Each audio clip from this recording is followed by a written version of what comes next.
Magandang araw sa lahat. Welcome po ulit dito sa atin channel ang Biyahe Ikomida. Maraming salamat sa lahat ng nag-subscribe, indeed. Punta tayo sa atin topic, February 26, 2025, Gabby Concepcion reacts to Sharon Cuneta wearing ring from him. Gabby confirms Sharon gifted him with his first pair of colorblind eyeglasses. Ikinatuwa ni Gabby Concepcion, 60, na makitang ginagamit pa rin ng ex-wife niyang si Sharon Cuneta, 59, ang e-friendship ring na bigay niya. Pinarating ng Philippine Entertainment Portal, kay Gabby na namata ang suot ni Sharon ang ring nang dumalo si Sharon sa isang endorsement event nito noong January 30, 2025. I think yung pagbibigay ng ring is very powerful. Mas lalo na siguro kung smartwatch and ring brand, din yun, makakatulog ka ng mabuti, nakangiting saad ni Gabby. Ibang brand ang ibinigay ni Gabby kay Sharon dahil isa lang daw ang health ring na dala niya noon sa US. At that time, iisa lang yung ring ko, nagpunta pa ako sa mall at binigyan ko siya ng ring. Nakapanayam ng Pepe at Piling Entertainment Press si Gabby sa presscon para sa endorsement niya ng MWell smartwatch and ring noong Martes, February 25, 2025. Nagkasama sina Sharon at Gabby sa Dear Heart 8 City Concert Tour sa US at Canada noong October-November 2024. November 23, nang bigyan ni Gabby si Sharon ng friendship ring sa gitna ng kanilang concert sa Hawaii. Patuloy ni Gabby, okay naman nangyari sa amin. In fact, yung umpisa ng Dear Heart ay bagay na bagay sa amin dahil nanibago ang pagkakaibigan. From that point on until now, natutuwa ako, minsan nakikita ko sa reels niya, may nagpapadala sa akin, na parating niyang hawak yung ring. Maraming salamat sa pagpapahalaga mo sa pagkakaibigang iyon. May regalo ring natanggap si Gabby kay Sharon, isang colorblind glasses, na makikitang suot ng aktor sa pictorial niya para sa bagong endorsement.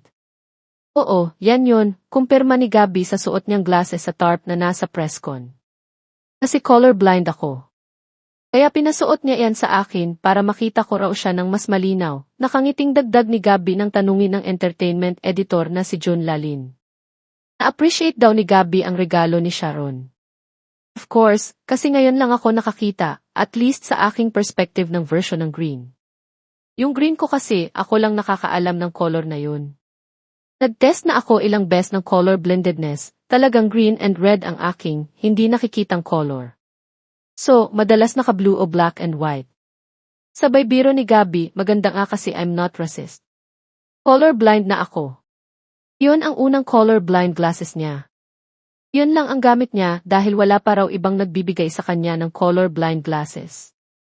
Nang tanungin kung kailan uli sila magkakasama ni Sharon para sa isang concert tour, wala pang pinal na masagot si Gabby. Wala pa kami na pag-uusapan so di namin alam kung matutuloy yung mga concert na gagawin sana namin abroad. Pero hoping na matuloy ti. Sa ngayon ay nakatakda raw gawin ni Gabby ang bagong teleserye niya sa GMA 7. Because mag-umpisa na yung teleserye namin. Magtatapos kami sa November. So, baka wala ng time mag-show. I'm under contract with GMA, baka di ko magawa yung concert shows. How happy are you for Casey right now? Kasi we've been seeing parang mga paparazzi shots na di na nagkabalikan na sila nung ni Ali. Kahit naman sinong karelasyon niya, I'm happy for her. Ang importante is that she's happy. Oo. So, sana lang tuloy-tuloy. Masakit din pagka nagkakahiwalay sila. Kasi alam mo, she's hurting. Yeah. Pero if everything's well and good, sila na. That's great. How is she right now?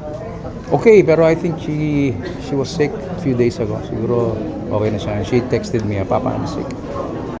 At yan ang ating latest showbiz chika update for today. Huwag kalimutan mag-subscribe. Click the notification bell for more showbiz chika updates. Like and share the video at pakisuportahan po ang ating Facebook page. Maraming salamat sa lahat ng nag-subscribe, indeed. Magandang buhay sa lahat, paalam.